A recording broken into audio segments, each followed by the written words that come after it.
प्रभु यीशु ख्रीस्त में मेरे प्यारे भाइयों और बहनों, आज फिर एक नई सुबह, एक नई प्रत्याशा के साथ हम सब एकत्रित हुए हैं। सबसे पहले हर वह व्यक्ति जो इस प्रार्थना सभा में उपस्थित है, अपने आप को आशीषित मानिए, क्योंकि परमेश्वर ने हम सबको एक साथ बुलाया है।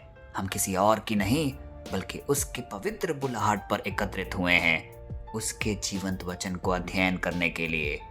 अक्सर हम अपने जीवन में छोटी छोटी चीजों को कम आंकते हैं, उसकी कद्र कम समझते हैं, लेकिन वही चीज आगे जाकर एक बड़ा और निर्णायक रूप ले लेता है। आज का वचन हमें उसी वफादारी की ओर ध्यान केंद्रित कर रहा है। वह हमें समझाएगा छोटी छोटी जिम्मेदारियां, छोटे छोटे काम कितने महत्वपूर्ण हैं। आज जीवन के छोटे छोटे संघर्षों में हम अक्सर थक जाते हैं, ठहर जाते हैं। यदि आज आप अपने जीवन के छोटे छोटे संघर्षों में थक चुके हैं, हार मान चुके हैं, तो जरा ठहर जाइए, क्योंकि आज का संदेश सीधे राजाओं के राजा के सिंहासन से हम सब के लिए हमारे जीवन में उतरेगा। आज का वचन जो हम अध्ययन करेंगे, उसमें इतना सामर्थ्य है कि वह हमारी पूरी जीवन शैली को बदल कर रख सकता है। वचन लिया गया है मत्ती के सुसमाचार से, अध्याय 25 पद संख्या 21, और वह इस प्रकार है। उसके स्वामी ने उससे कहा, धन्य है अच्छे और विश्वास योग्य दास, तू थोड़े में विश्वास योग्य रहा, मैं तुझे बहुत सी वस्तुओं का अधिकारी बनाऊंगा, अपने स्वामी के आनंद में संभागी हो। प्यारे भाई और बहनों, शुरुआती लाइनों में ही जब हम इसका अध्ययन करेंगे तो हम पाएंगे कि वचन में एक प्रकार का अधिकार हमें दिया जा रहा है, और वह भी तुझे बहुत सी वस्तुओं का अधिकारी बनाऊंगा। लेकिन यह सब कब? जब हम अच्छे और विश्वास योग्य दास बनेंगे। अब आइए इस वचन का थोड़ा गहन अध्ययन करें।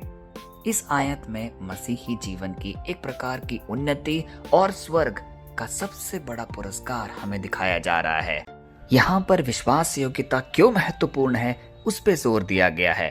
अब जरा इस वक्तव्य को जानिए। एक स्वामी अपने दास से बात कर रहा है। स्वामी ने यह नहीं कहा कि धन्य है मेरे सबसे बुद्धिमान या सबसे शक्तिशाली दास, बल्कि उसने कहा विश्वास योग्य दास।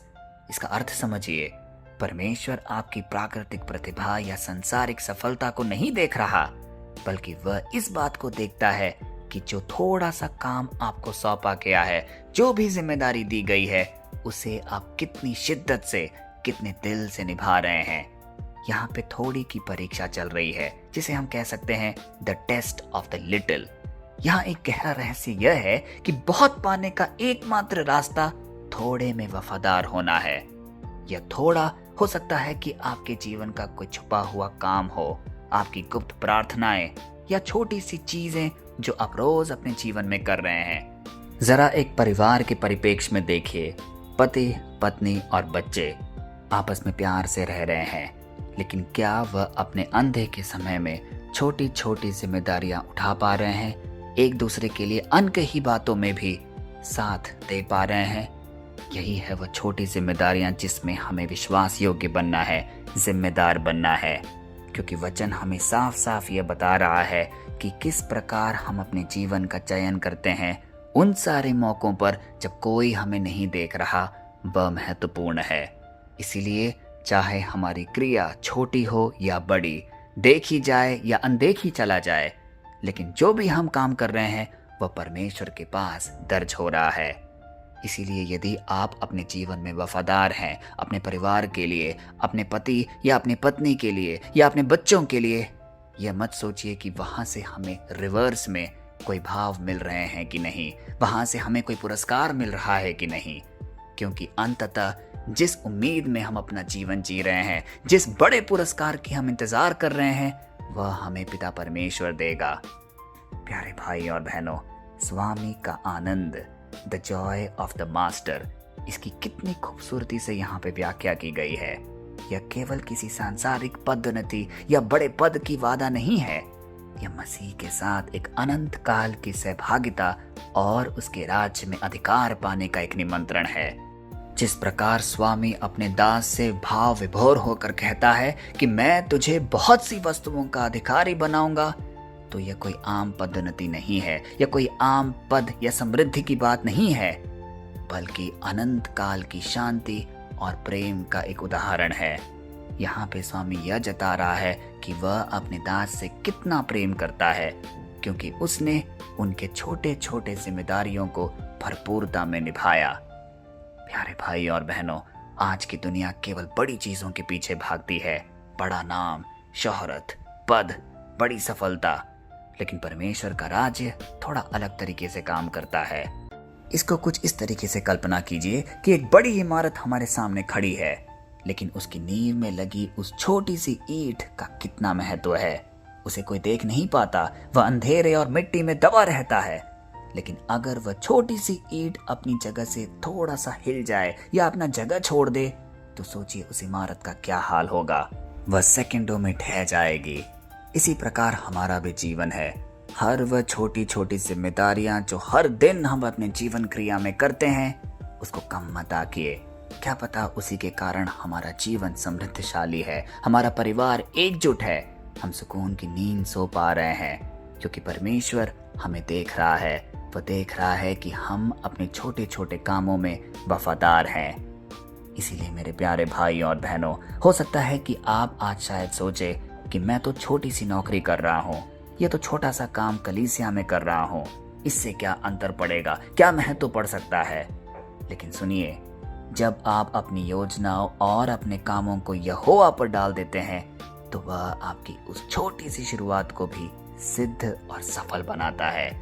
आपका हर एक छोटा सा कदम जो आज आप उठा रहे हैं, वह स्वर्ग के बड़े खाते में दर्ज हो रहा है, और कहीं ना कहीं आपको उसका रिवॉर्ड, उसका इनाम जरूर मिलेगा। बाइबल हमें कितनी खूबसूरती से बताता है। दाऊद चरवाहा के जीवन में देखिए, जब दाऊद जंगल में एकांत में केवल कुछ भेड़ों को चरा रहा था, तब हो सकता है कि उसके पास कोई नहीं था, कोई देख नहीं रहा था, लेकिन उस अंधे के समय में भी उस थोड़े में इतना विश्वास योग्यता था कि अपने भेड़ों को बचाने के लिए, चाहे वो शेर या भालू या किसी भी जानवर से भिड़ना हो, वह लड़ता था, क्योंकि वह जंगल के अंधेरे में वफादार था। परमेश्वर ने उसे पूरे इज़राइल का राजा बनाया, और यह था उसका इनाम। जोसेफ के जीवन में देखिए, यूसुफ को पोतीफर के घर में एक साधारण सा सेवक का काम दिया गया था। हो सकता है लोगों को वह थोड़ा सा काम दिखे। फिर वह जेल में डाला गया, उसे कई यातनाएं सहनी पड़ी। उसने हर जगह अपनी वफादारी को बनाए रखा। परिणाम क्या हुआ? परमेश्वर ने उसकी योजनाओं को आशीष में बदल दी और उसे पूरे मिस्र देश का प्रधानमंत्री बना दिया। इसलिए मेरे प्यारे भाई और बहनों, ये जितने भी व्याख्याएं हमने बाइबल से आज पढ़ी है, यह सब हमें उत्तेजित करनी चाहिए, हमें प्रेरणा देनी चाहिए कि हमें भी अपने जीवन में निराश नहीं होना है। सफलता तुरंत नहीं मिलती, हर काम का फल तुरंत नहीं मिल सकता, लेकिन अंततः जरूर मिलेगा। और हम इस जीवन को जी भी इसलिए रहे हैं क्योंकि हम स्वर्ग की शांति चाहते हैं, स्वर्ग में प्रवेश करना चाहते हैं, और वह सिर्फ परमेश्वर ही प्रदान कर सकता है। क्या फायदा कि हम इस समाज के चकाचौंध धन समृद्धि को एकत्रित कर ले, लेकिन अपनी आत्मा को खो दे। कुछ ऐसा ही बाइबल भी हमें बताती है। इसीलिए मेरे प्यारे भाई और बहनों, हर दिन परमेश्वर के वचनों के साथ ही अपना जीवन शुरू करिए। हर दिन में किसी भी प्रकार की समस्याएं या दुर्घटनाएं आपके जीवन में आए तो उसे डट कर सामना करिए। परमेश्वर के वचन को आधार बनाकर हर मुश्किलों पर चलते रहिए, क्योंकि वह हमें छोटी छोटी जिम्मेदारियों में देख रहा है, हमें परख रहा है, और वह निश्चित ही हमारा इनाम हमारे लिए तैयार रखेगा। तो आइए एक भक्तिपूर्ण भाव से, एक कृतज्ञ दिल लिए हुए परमेश्वर को ये प्रार्थना बोलें। हे सर्वशक्तिमान और प्यारे पिता परमेश्वर, आज हम तेरे इस सामर्थ्य वचन के सामने अपने सिरों को झुकाते हैं। हे प्रभु, आज इस भीड़ में जितने भी लोग इस ऑनलाइन प्रार्थना सभा में एकत्रित हुए हैं, जिस भी सोच के साथ वह आए हैं, हो सकता है कि उन्होंने अपने जीवन भर में कई प्रकार की मेहनत की है। छोटे काम, बड़े काम, महत्वपूर्ण काम, किसी भी काम को जा या ना जाने दे, किसी को बेकार सिद्ध ना होने दे। उन्हें अपने पवित्र आत्मा से छू ले। हमें वह हृदय दे कि हम छोटे से छोटे कामों में भी तेरे लिए वफादार बने रहें। हमारे जीवन की हर योजना और हर इच्छा को हम आज तेरे पावन चरणों में सौंपते हैं। तू हमारी कल्पनाओं को सिद्ध कर दे।